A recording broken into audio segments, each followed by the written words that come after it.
नमस्कार. आज आपण भारताच्या शिक्षण व्यवस्थेवर आणि त्यातल्या एका खूप महत्त्वाकांक्षी योजनेवर सखोल चर्चा करणार आहोत. हो. या योजनेचं नाव आहे पीएम श्री. आपल्याकडे शिक्षण मंत्रालयाची काही कागदपत्र आहेत आणि या योजनेबद्दलची सविस्तर माहितीही आहे. बरोबर. आणि आज आपलं ध्येय फक्त ही योजना काय आहे हे सांगणं नाहीये, तर या योजनेमागचा जो विचार आहे तो समजून घेणं आहे. म्हणजे असं की एका मोठ्या महासागरात उत्कृष्टतेची काही बेटं तयार करण्याचा हा प्रयत्न आहे का, की या बेटांमुळे संपूर्ण महासागराचं पाणी बदलेल अशी काही अपेक्षा आहे? अगदी. हाच तो कळीचा मुद्दा आहे.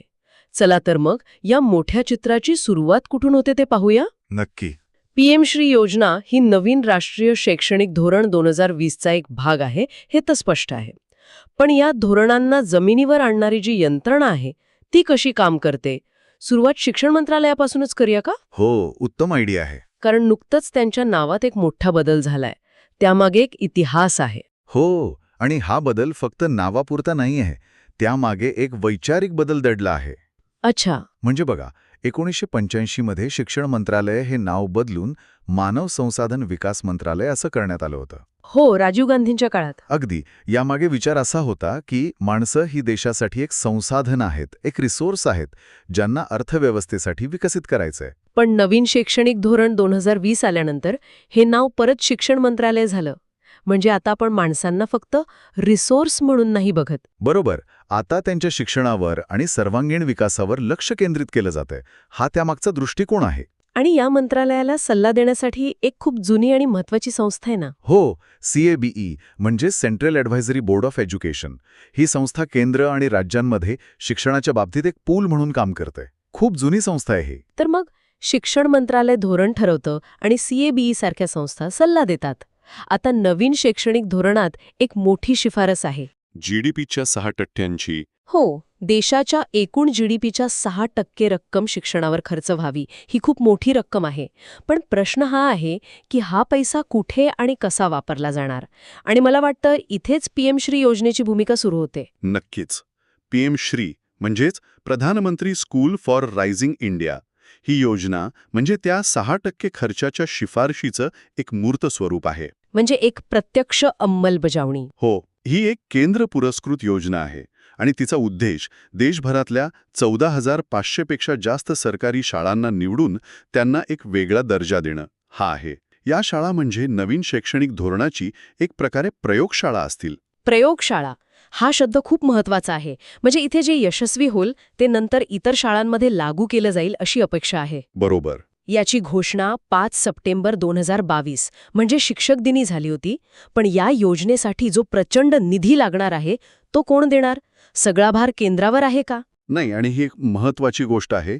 या योजनेसाठी सरकारने पुढच्या 5 वर्षांसाठी म्हणजे 2022 ते 2027 पर्यंत 27,360 कोटी रुपयांची तरतूद केली आहे. 27,000 कोटींहून अधिक.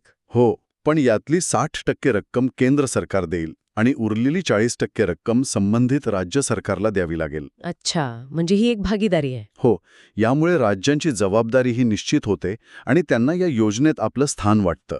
आणि या योजनेतून देशभरातल्या 20 लाखांपेक्षा जास्त विद्यार्थ्यांना फायदा होईल असं दिसते. उत्तर प्रदेशमध्ये सर्वाधिक शाळा आहेत आणि महाराष्ट्रामध्येही 800हून अधिक शाळा निवडल्या गेल्या आहेत. हो, महाराष्ट्रात 827 शाळा आहेत. पण महत्वाचा प्रश्न हा आहे की या पीएम श्री शाळेत असं वेगळं काय असेल?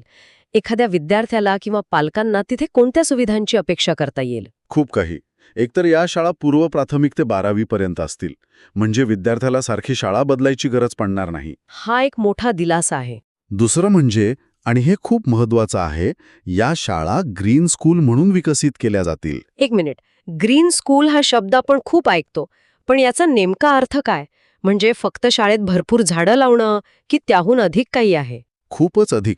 ग्रीन स्कूल म्हणजे पर्यावरणाची जाणीव शाळेच्या दैनंदिन कामकाजाचा अविभाज्य भाग बनेल. उदाहरणार्थ पावसाच्या पाण्याचं संवर्धन, ज्याला आपण रेन वॉटर हार्वेस्टिंग म्हणतो, सौर ऊर्जेचा वापर, कचऱ्याचं योग्य व्यवस्थापन.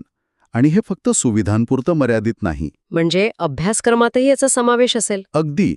अभ्यासक्रमातही पर्यावरणाविषयी जागृती निर्माण केली जाईल. मुलांना लहानपणापासूनच एक जबाबदार नागरिक बनवण्यावर भर असेल. हे तर खूपच महत्वाचं आहे. आणि शैक्षणिक सुविधांबद्दल काय? तिथे काय बदल अपेक्षित आहेत? तिथे तर क्रांतीच म्हणता येईल. आपल्या लहानपणी शाळेत काय असायचं? एक फळा आणि खडू. हो, बरोबर. आत्ताच्या PM श्री शाळेतल्या मुलांना डिजिटल लायब्ररी, व्हर्च्युअल लॅब आणि 3D लॅब यांसारख्या सुविधा मिळतील. व्हर्च्युअल लॅब म्हणजे नक्की काय? एका गावातल्या विद्यार्थ्यासाठी याचा काय फायदा होईल? कल्पना करा, जीवशास्त्राच्या तासाला एका विद्यार्थ्याला बेडकाची रचना शिकायची आहे. हो. तर प्रत्यक्ष बेडकाला इजा न करता तो कॉम्प्युटरवर किंवा व्हर्च्युअल रियालिटी हेडसेट घालून अक्षरशः त्या बेडकाची व्हर्च्युअल चिलपाड करू शकतो, त्याचे एक एक अवयव तपासू शकतो. कमाल आहे. किंवा इतिहासाच्या तासात विद्यार्थी 3D मॉडेलमधून मोहेंजोदारोच्या रस्त्यांवर फिरू शकतो. शिकण्याचा अनुभवच पूर्णपणे बदलून जाईल. हे सगळं ऐकायला खूपच विलक्षण वाटतंय. पण देशभरातल्या लाखो सरकारी शाळांमधून याच 14,500 शाळांची निवड कशी होते? लॉटरी पद्धतीने होते की काहीतरी वेगळी प्रक्रिया आहे? नाही, इथे लॉटरी अजिबात नाही. आणि हीच या योजनेची सर्वात आकर्षक आणि तितकीच काही जणांच्या मते वादग्रस्त गोष्ट आहे. अच्छा. शाळांची निवड चॅलेंज मोडद्वारे केली जाते. चॅलेंज मोड म्हणजे शाळांमध्ये स्पर्धा लावली जाते. अगदी. सरकार सरसकट निधी वाटत नाहीये. ज्या शाळांना या योजनेत यायचं आहे त्यांना एक ऑनलाईन पोर्टलवर अर्ज करून स्वतःला सिद्ध करावं लागतं. त्यांना दाखवून द्यावं लागतं की त्या या बदलासाठी खरोखर तयार आहेत. म्हणजे सरकार शाळांना म्हणतंय की तुम्ही एक पाऊल पुढे टाका, आम्ही तुम्हाला 10 पावलं पुढे नेऊ. पण या स्पर्धेत भाग घेण्यासाठी काही किमान पात्रता असेलच, नाही का? हो, आणि ती खूप मूलभूत आहे. शाळेची इमारत व्यवस्थित असावी, दिव्यांग मुलामुलींसाठी अडथळामुक्त रॅम्प असावा आणि मुलामुलींसाठी कमीत कमी एक स्वतंत्र शौचालय असावं. ह्या तर अगदी पायाभूत गरजा आहेत. हो, ज्या शाळा या साध्या गोष्टी पूर्ण करतात त्याच या स्पर्धेत उतरू शकतात. आणि त्यानंतर गुणांच्या आधारावर निवड होते. मला इथे एक गोष्ट खटकली. कागदपत्रांमध्ये लिहिलंय की शहरी भागातील शाळांना किमान 70% गुण आणि ग्रामीण भागातील शाळांना किमान 60% गुण मिळवावे लागतात. बरोबर. हा फरक का ठेवला आहे? शहरांमधल्या शाळांकडे जास्त संसाधने असतात, म्हणून त्यांच्याकडून जास्त अपेक्षा आहेत, असा याचा अर्थ आहे का? तुमचा मुद्दा अगदी बरोबर आहे. यामागे विचार असा आहे की ग्रामीण आणि शहरी शाळांची सुरुवात एकाच पातळीवर नसते. हो, ते तर आहेच. शहरांमधील शाळांना अनेक गोष्टी सहज उपलब्ध असतात, ज्या ग्रामीण भागातील शाळांना नसतात. त्यामुळे ग्रामीण शाळांसाठी गुणांची अट थोडी शिथिल केली आहे, जेणेकरून त्यांनाही समान संधी मिळावी. ठीक आहे. प्रक्रिया खूप व्यापक दिसते. फक्त इमारत आणि सुविधा नाही, तर इतरही गोष्टी पाहिल्या जातात, बरोबर? हो, मूल्यांकन खूप सर्वांगीण आहे. म्हणजे अभ्यासक्रम, शिकवण्याची पद्धत, शिक्षकांची गुणवत्ता, शाळेचं नेतृत्व, या सगळ्या गोष्टी तपासल्या जातात. पण यात एक सर्वात महत्त्वाचा आणि वेगळा निकष आहे. कोणता? लाभार्थी समाधान, म्हणजे बेनिफिशरी सॅटिस्फॅक्शन. लाभार्थी समाधान म्हणजे? विद्यार्थी आणि पालक शाळेबद्दल काय विचार करतात हे महत्त्वाचं ठरणार. त्या शाळेत शिकणाऱ्या मुलांचं आणि त्यांच्या पालकांचं मत विचारात घेतलं जाते. म्हणजे शाळा थेट आपल्या विद्यार्थ्यांना आणि पालकांना जबाबदार राहतील. बरोबर. ही उत्तरदायित्वाची एक नवीन पातळी आहे. तर आज आपण शिक्षण व्यवस्थेच्या रचनेपासून सुरुवात केली, CABE आणि शिक्षण मंत्रालयाबद्दल बोललो आणि त्यानंतर PM श्री योजनेची उद्दिष्टे, तिचा निधी, तिची आधुनिक वैशिष्ट्ये. आणि सर्वात महत्त्वाचं म्हणजे तिची ही स्पर्धात्मक चॅलेंज मोड निवड प्रक्रिया. हो, या सगळ्यावर आपण सविस्तर चर्चा केली. या सगळ्याचा विचार केला तर एक गोष्ट स्पष्ट दिसते. ही केवळ शाळांना निधी देण्याची योजना नाही. नाही, अजिबात नाही. तर शिक्षण व्यवस्थेत उत्कृष्टतेची एक नवीन संस्कृती रुजवण्याचा हा एक महत्त्वाकांक्षी प्रयत्न आहे. बरोबर. आणि इथे आकर्षक गोष्ट ही आहे की सरकारची भूमिका बदलत आहे. सरकार केवळ पुरवठादार न राहता एक सक्षमकर्ता किंवा इनेबलर बनत आहे. म्हणजे सरकार शाळांना उत्कृष्टतेसाठी प्रोत्साहन देत आहे. त्यांच्यात एक सकारात्मक स्पर्धा निर्माण करत आहे. जी शाळा स्वतःला सिद्ध करते तिलाच हा विशेष दर्जा आणि निधी मिळतो.